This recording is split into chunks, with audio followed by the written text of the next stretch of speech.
Right, Governor Pritzker released a 6-year plan with a $50.6 billion budget. And some of those funds have been set aside for a Quad Cities project years in the making. Well, I'm about to say that we've been following this all day long, and there is more information coming up about the governor's plan, which includes $388.8 billion for the Quad Cities passenger rail project. Now, that rail would go from Chicago to Moline, and those funds are not quite enough to push it across the finish line. Now, today, local leaders, some of which have been working on this for more than a decade, tell me the upcoming Illinois veto session could be the key to getting it funded. $388 million were reaffirmed.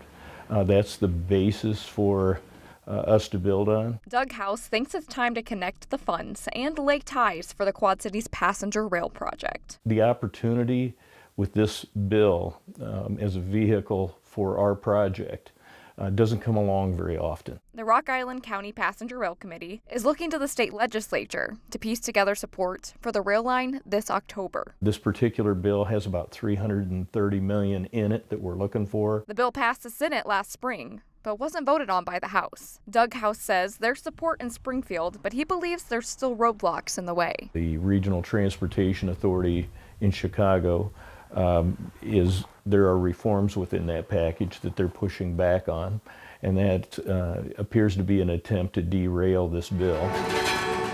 From my perspective, we're closer than ever to actually seeing this become a reality. Peter Tokar is president and CEO of the Quad Cities Chamber, and he thinks the project will open up the QCA for continued growth. This rail line would have potentially hundreds of millions of dollars in economic impact locally. It'll create over 800 jobs locally just in the Quad Cities area. Both men are pushing towards veto session, hoping it lays the groundwork towards the future. It would get us very close. We believe it would get us to the finish line.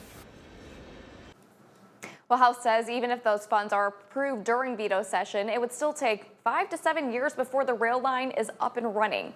A veto session is in Springfield, and it starts the week of October 14th. Shelby.